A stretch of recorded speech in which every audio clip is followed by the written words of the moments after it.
En la boda de mi única hija, Isabela, me dieron una mesa en el rincón más alejado del salón, casi escondida detrás de un arreglo de lirios blancos tan alto que apenas podía ver a los novios.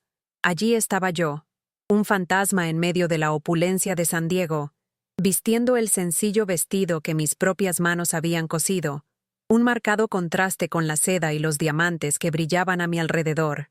La orquesta comenzó a tocar una vieja melodía, una canción que Francisco, mi difunto esposo, y yo habíamos bailado tantas veces en la cocina de nuestro pequeño apartamento en Chula Vista, riendo mientras los frijoles se quemaban en la estufa. Una ola de anhelo me invadió, un calor en el pecho que por un momento me hizo olvidar dónde estaba. Con un corazón ingenuo, me levanté, pensando en quizás sacar a mi hija a bailar, en compartir con ella un trozo de mi felicidad pasada. Fue entonces cuando oí la voz de mi yerno, Marco, cortante y clara como un cristal roto, hablando lo suficientemente alto como para que la mesa vecina lo oyera. Cariño, dile a tu madre que su tiempo ya pasó. Algunas personas son demasiado viejas para bailar. La risa que siguió fue discreta, ahogada por servilletas de lino, pero para mí sonó como un trueno que partió mi alma. Miré a Isabela, esperando un gesto, una palabra de defensa, cualquier cosa, pero ella solo bajó la mirada, un rubor de vergüenza subiendo por su cuello, confirmando la sentencia de su marido.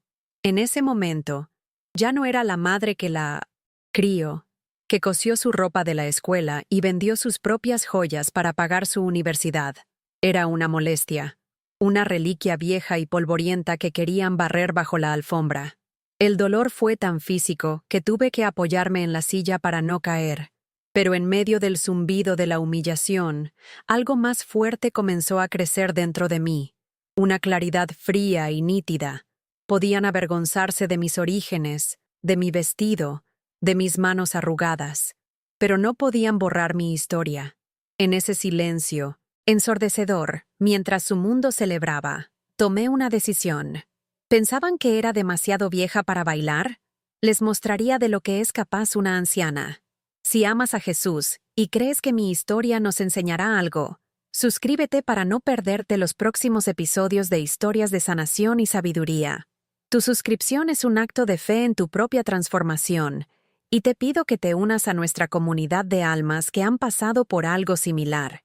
El aire en el salón de fiestas pareció solidificarse, a mi alrededor, volviéndose pesado y difícil de respirar.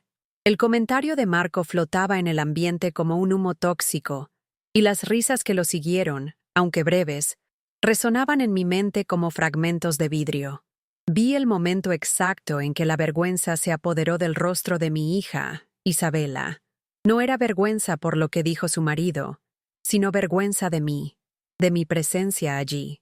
Sus hombros se encogieron ligeramente, y me lanzó una rápida mirada, una mirada que no contenía disculpas, sino una súplica silenciosa para que no hiciera una escena, para que simplemente aceptara la humillación y me volviera invisible.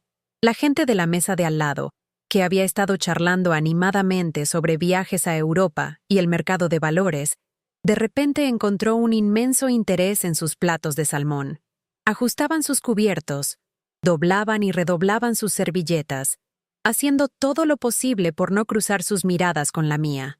Me había convertido en un accidente al borde de la carretera, algo que todos notan pero de lo que apartan la vista por incomodidad. Sentí el calor subir por mis mejillas, un ardor que no provenía de la vergüenza, sino de una ira fría que comenzaba a despertar en lo más profundo de mi ser. El aroma de los lirios, que antes me parecía festivo, ahora era nauseabundo, fúnebre. Cada detalle de ese lujo, el brillo de los cristales, el suave tintineo de la cubertería de plata, la música perfectamente ejecutada por la orquesta, parecía burlarse de mí, resaltando lo poco que pertenecía a ese mundo que yo misma había ayudado a construir para mi hija con el sacrificio de toda una vida. Me senté de nuevo, con las piernas débiles, y observé el salón como si lo viera por primera vez. Era un escenario perfectamente montado, y cada persona allí desempeñaba su papel con maestría. Marco era el anfitrión victorioso, circulando entre los invitados con una copa de champán en la mano, su sonrisa nunca vacilante, como si sus crueles palabras hubieran sido solo una broma inofensiva. Isabela, mi niña, era la novia radiante, su risa un poco demasiado fuerte, sus abrazos a los invitados un poco demasiado apretados. Una actuación desesperada para mantener la fachada de felicidad impecable. La observé mezclarse con la familia de Marco, un clan de personas altas y esbeltas con dientes perfectos y miradas evaluadoras. Hablaban en un tono de voz bajo y seguro, el tipo de tono que pertenece a la gente que nunca ha tenido que preocuparse por el precio de nada. Mi hija ahora imitaba ese tono. ¿Dónde estaba la niñita que corría descalza en nuestro patio, con las rodillas siempre raspadas y el pelo lleno de hojas? La joven que me contaba todos sus secretos mientras yo remendaba sus uniformes escolares, se había convertido en una extraña, pulida y moldeada para encajar en una vida que no tenía espacio para una madre costurera de un barrio humilde. Me sentí como un mueble antiguo y astillado olvidado en la mudanza a una casa nueva y moderna. Me habían traído a la fiesta, sí, pero me habían colocado en el rincón más oscuro, esperando que el polvo del tiempo finalmente me cubriera por completo y desapareciera de una vez por todas. Un joven camarero, no mucho mayor de lo que sería mi nieto, se acercó a mi mesa con nerviosa vacilación. Miró mi plato casi intacto y preguntó en voz baja, ¿Ha terminado, señora? Su pregunta fue educada, pero lo que oí fue otra cosa. ¿No debería haberse ido ya? Simplemente asentí, incapaz de articular palabra. Se llevó el plato, y con él, la última excusa para mi presencia allí. Me quedé solo con mi vaso de agua y mis manos vacías sobre el mantel almidonado. Las miré, las venas prominentes, las pequeñas cicatrices de pinchazos de aguja, las articulaciones engrosadas por décadas de trabajo. Estas manos contaban mi historia. Pagaron libros universitarios, clases de ballet, vestidos de graduación, y ahora, en ese salón, parecían toscas, inadecuadas. Una voz dentro de mí, la voz de la madre que siempre se sacrifica, susurraba que me fuera discretamente, para no arruinar el gran día de Isabela. Pero otra voz, una que no había oído en mucho tiempo, comenzó a alzarse de las cenizas de mi dignidad. Era una voz que decía que mi gran día, mi gran vida, también importaba. Pensaban que me encogería y desaparecería en mi rincón, pero no sabían que el dolor, cuando toca fondo, puede convertirse en una escalera. La memoria es una costurera traicionera. A veces remienda lo que se rasgó, otras veces deshilacha la tela más fuerte. Y mientras estaba sentada en ese frío salón, mi memoria se empeñaba en coser escenas de un pasado que parecía pertenecer a otra vida. Recuerdo vívidamente las noches después de la muerte de Francisco. El apartamento en Chula Vista estaba demasiado silencioso, y el único sonido que llenaba el vacío era el zumbido constante de mi máquina de coser. Isabela, con su cabello oscuro esparcido sobre mi regazo, se quedaba dormida mientras yo trabajaba en vestidos. Para las mujeres ricas del otro lado de la ciudad, cada puntada una promesa de que ella tendría más de lo que yo tuve. «Seremos solo nosotras dos contra el mundo, mamá», decía, su pequeña mano sosteniendo la mía. Y lo éramos. Yo era su fortaleza, y ella era mi luz. Cada centavo que ganaba se dividía en 2 frascos, uno para el alquiler y la comida, el otro para el fondo universitario de Isabela. Sacrifiqué almuerzos, ignoré zapatos gastados, y fingí no ver los vestidos bonitos en los escaparates, porque su sueño era mi sueño. Cuando fue aceptada en la universidad, lloramos juntas de alegría, un abrazo apretado que parecía poder durar para siempre. La vi graduarse, con el orgullo hinchando mi pecho hasta doler. Ese día, mientras lanzaba su birrete al aire, creí que todo mi esfuerzo había valido la pena, que le había construido un futuro sólido, un castillo de oportunidades. Poco sabía yo que en los cimientos de ese castillo, ella comenzaría a enterrar la memoria de la obrera que lo construyó. El cambio comenzó de forma sutil, casi imperceptible, como un hilo que se deshace lentamente en una costura. El nombre del cambio era Marco. Cuando Isabela lo trajo a casa por primera vez, fue el retrato de la cortesía. Elogió mi comida, sonrió en los momentos adecuados y me llamó señora Elena, con un respeto casi teatral. El corazón de mi madre, desesperado por ver a mi hija feliz, quiso creerle, pero había algo en su mirada, una forma en que inspeccionaba nuestro pequeño apartamento, que me inquietaba. Miraba mis muebles viejos, mis cortinas hechas con retales, no con interés, sino con la curiosidad de un antropólogo que estudia una tribu primitiva. Los regalos que le daba a Isabela eran como embajadores de un mundo extraño, bolsos de cuero que costaban más que mi alquiler, zapatos con suelas rojas que no servían para nada en nuestras aceras agrietadas. Poco a poco, Isabela comenzó a reflejar su velado desprecio. Sugería que modernizara el apartamento, que cambiara mis platos de flores por otros más limpios. Empezó a corregir mi pronunciación en inglés, algo que nunca había hecho, con una impaciencia que me hería profundamente. No se dice así, mamá. La gente pensará que no tienes educación. La gente. De repente, la opinión de gente anónima y rica se volvió más importante que los sentimientos de la mujer que le dio la vida. La distancia entre nosotras comenzó a crecer, no en kilómetros, sino en silencios incómodos y críticas veladas que se acumulaban como polvo sobre muebles olvidados. El primer golpe directo, la primera vez que la humillación tuvo público, fue en una cena en su nuevo apartamento, un lugar con paredes blancas y muebles minimalistas que parecía más una galería de arte que un hogar.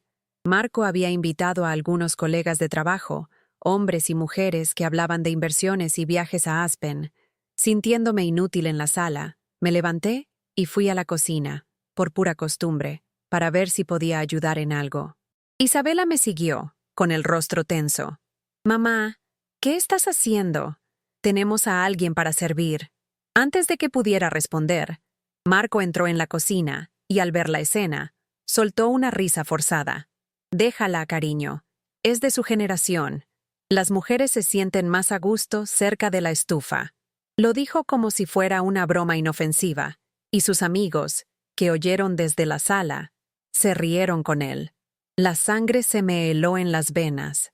Miré a Isabela, esperando que dijera algo, que defendiera el honor de la madre que había cocinado para ella durante más de 30 años. En lugar de eso, me tomó del brazo con una fuerza sorprendente y me guió de vuelta a la sala, sentándome en un sillón aislado en un rincón. «Por favor, mamá», susurró.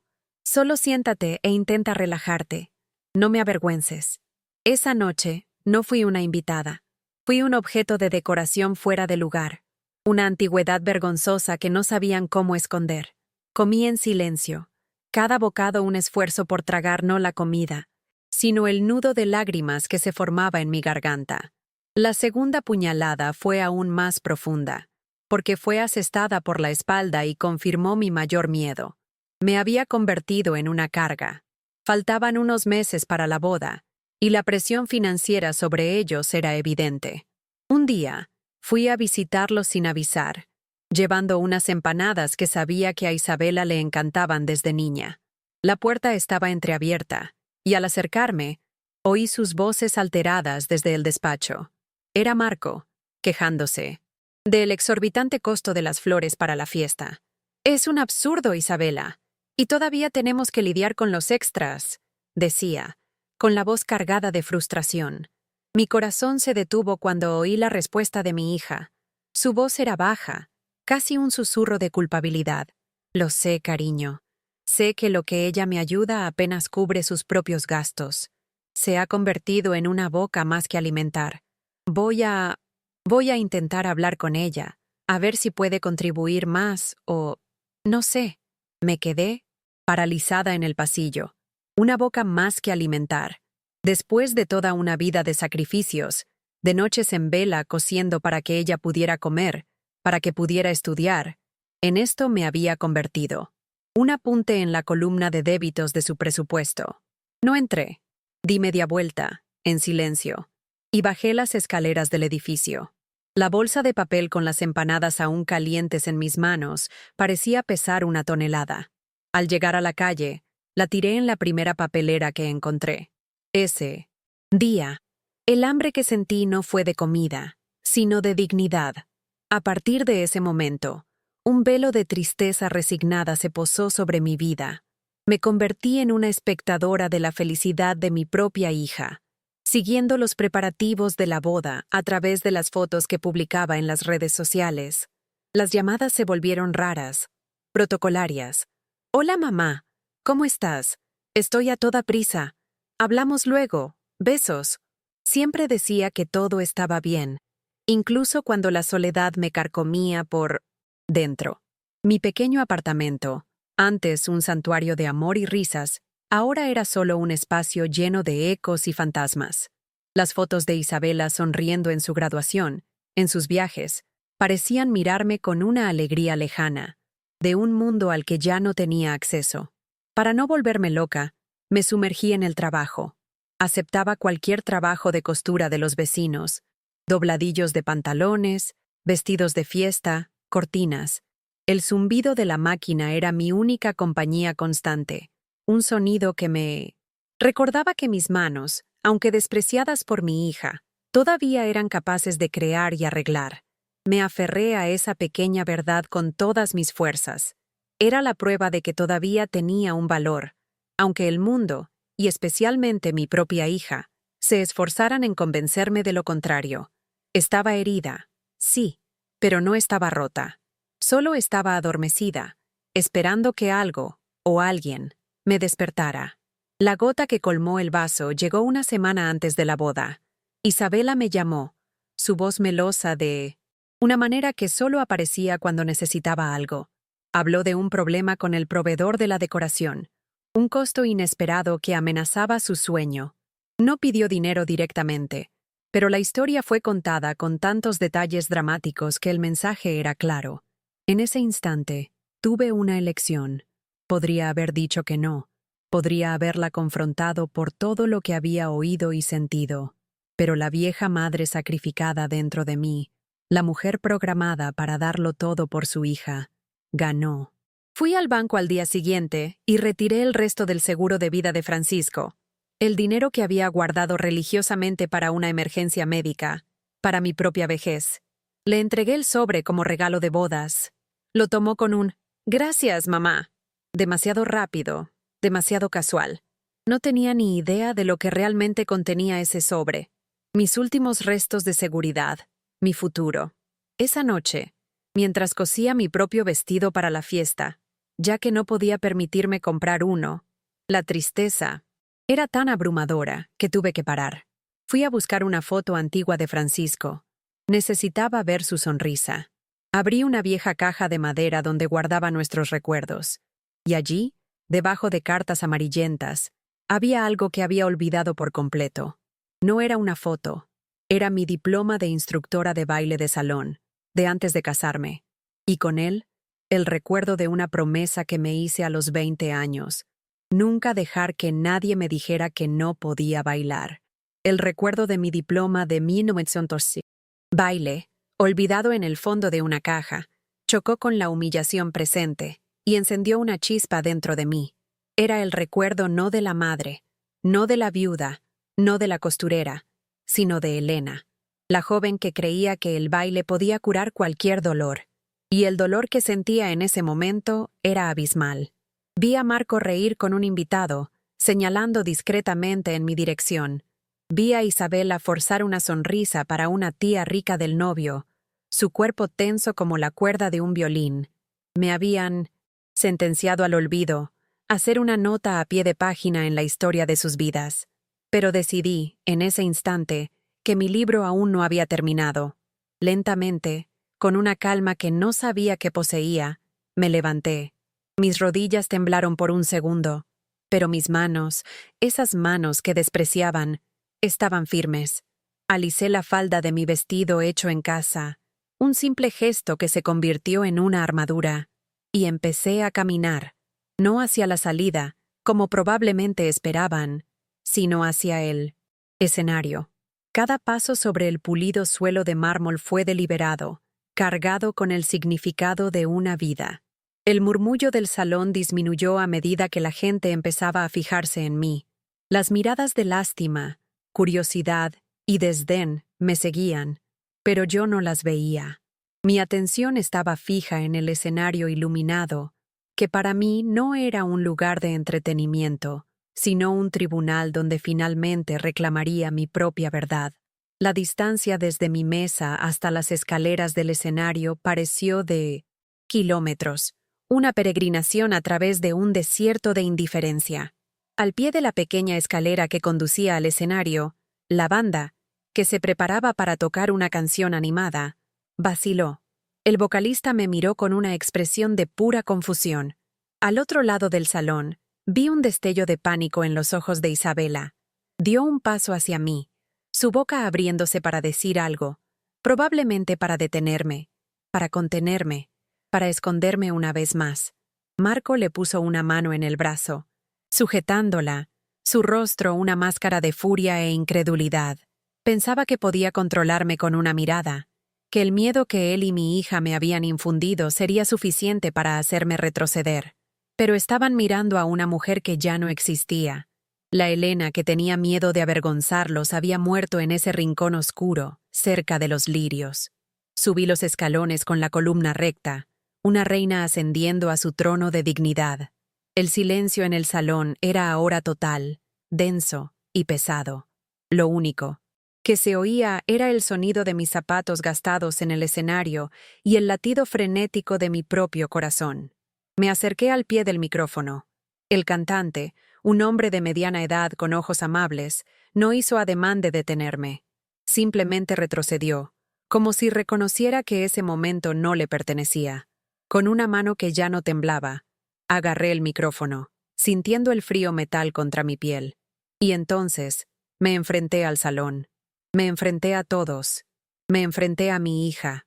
Respiré hondo, llevando a mis pulmones no solo aire, sino la fuerza de todas las mujeres de mi linaje que fueron silenciadas antes que yo. Buenas noches, comencé, y mi propia voz sonó extraña, amplificada, llenando cada rincón de ese lujoso espacio. No les quitaré mucho tiempo. Mi voz tembló en la primera frase, pero luego miré el rostro conmocionado de Marco y encontré mi firmeza. Hoy más temprano oí decir que soy demasiado vieja para bailar. Un murmullo recorrió a la multitud. El rostro de Isabela se puso pálido. Y tal vez sea verdad. El cuerpo envejece. La piel se arruga. Los huesos duelen. El tiempo deja sus marcas en nosotros por fuera. Hice una pausa, dejando que las palabras se asentaran. Pero ¿quién dijo que solo bailamos con el cuerpo? La música que la orquesta tocó antes era la canción favorita de mi difunto esposo. El amor de mi vida. La bailamos por primera vez en una fiesta de barrio, con agujeros en los zapatos y el corazón lleno de sueños. La bailamos en nuestra diminuta cocina, celebrando la noticia de que íbamos a tener una hija. Mis ojos se encontraron con los de Isabela, y por primera vez vi una grieta en su fachada de novia perfecta. Los recuerdos, el amor que sentimos, eso nunca envejece. Se guarda aquí dentro. Me toqué el pecho. Hoy no he venido aquí para que me vean. He venido a recordar, a honrar una vida de amor que fue real y que me dio el regalo más hermoso de todos. Mi mirada se detuvo en mi hija por un instante. Así que, este baile no es para arruinar la fiesta de nadie.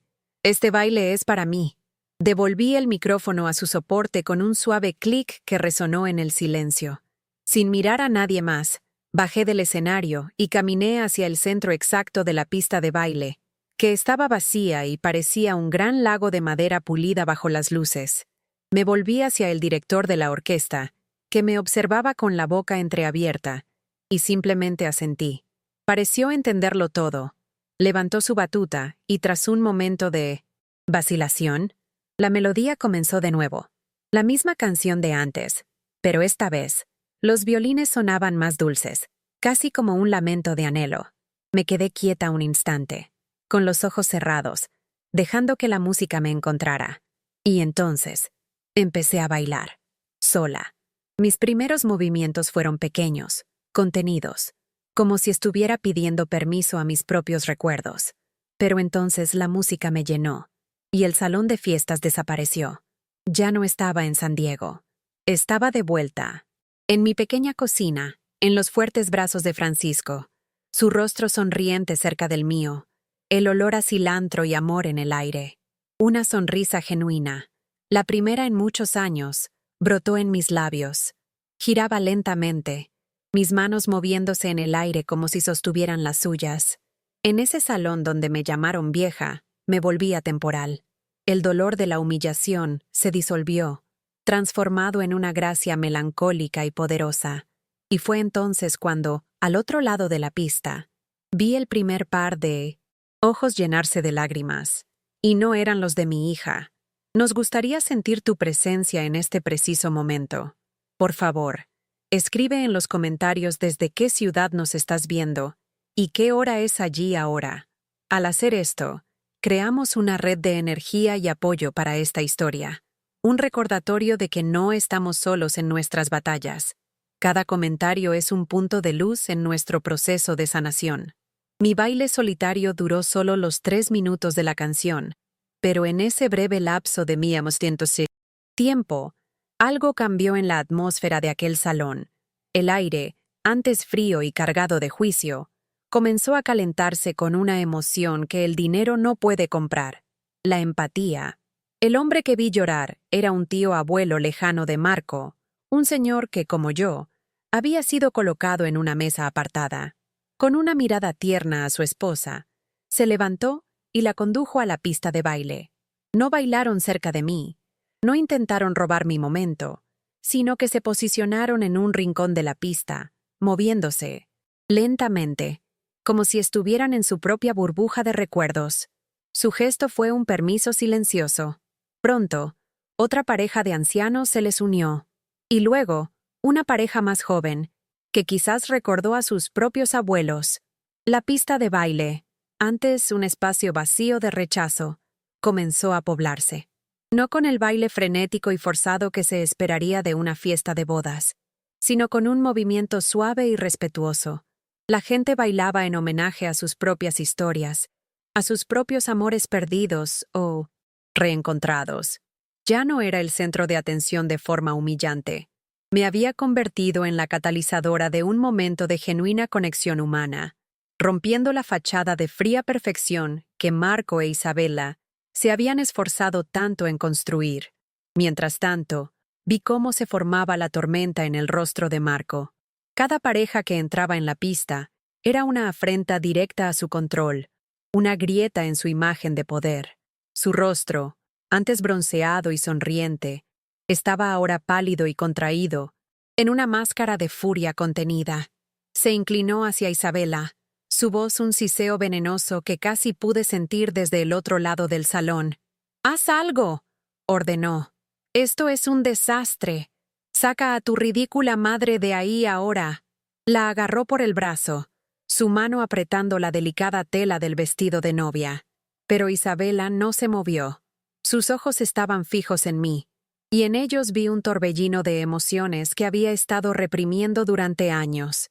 La vergüenza que sentía por mí estaba en guerra con la admiración que mi acto de valentía había despertado. Veía a la mujer que la crió sola, la fuerza que un día tanto admiró y que intentó olvidar para encajar en ese mundo de apariencias. Las lágrimas que comenzaron a rodar por su rostro no eran de ira o vergüenza. Eran lágrimas de un profundo remordimiento, la dolorosa toma de conciencia de su propia crueldad. Por primera vez en mucho tiempo, no estaba viendo lo que los demás pensaban. Finalmente se estaba viendo a sí misma, y no le gustó la extraña en la que se había convertido. Con un movimiento brusco que sorprendió a Marco, Isabela se soltó de su agarre. No le dijo ni una palabra. Simplemente le dio la espalda, un acto de rebelión que selló el destino de su matrimonio superficial. Y entonces comenzó a caminar hacia mí. El mar de bailarines se abrió para dejarla pasar, como si todos comprendieran la importancia de aquel momento. La música estaba terminando, las últimas notas del violín flotando en el aire. Me detuve en el centro de la pista, mi pecho subiendo y bajando con el esfuerzo y la emoción, sintiendo una paz que no había sentido en décadas. Isabela se detuvo a pocos pasos de mí. El rímel caro corría por su rostro, manchando su maquillaje impecable. Sus labios temblaron. «Mamá», susurró, la simple palabra de su infancia cargada con el peso de 1000 disculpas no dichas. «Mamá, perdóname». Y entonces se lanzó a mis brazos, el gran vestido de novia arrugándose contra mi tela sencilla. Sollozaba como una niña perdida, sus hombros sacudidos por la fuerza de su dolor. El salón entero observó, en silencio absoluto, no un escándalo, sino una redención. Y yo, la madre que intentaron borrar, estaba allí, sosteniendo el mundo de mi hija mientras se desmoronaba para ser reconstruido. Mientras abrazaba a mi hija, sentí que el peso de años de resentimiento y dolor se disipaba. Le acaricié el pelo, como hacía cuando tenía pesadillas, y no dije nada. El perdón no necesitaba palabras. Estaba presente en mi tacto, en mi silenciosa aceptación de su dolor. En ese momento, el poder en el salón se había invertido por completo. El dinero, los vestidos de diseño, el champán caro, todo eso se volvió secundario, insignificante. Lo que importaba era esa verdad humana y cruda que se desarrollaba en el centro de la pista de baile. Cuando Isabela finalmente se calmó, el silencio del salón fue roto por una sola persona aplaudiendo, luego otra, y otra más, hasta que una ola de aplausos cálidos y genuinos llenó el ambiente. No era para la novia, no era para el novio, era para nosotras. Era para la resiliencia del amor de una madre y el arrepentimiento de una hija. Miré por encima del hombro de Isabela y vi a Marco, de pie, solo, cerca de la mesa principal. Su rostro era una mezcla de furia y derrota. Había perdido, no contra mí, sino contra la autenticidad, algo que su dinero nunca podría comprar.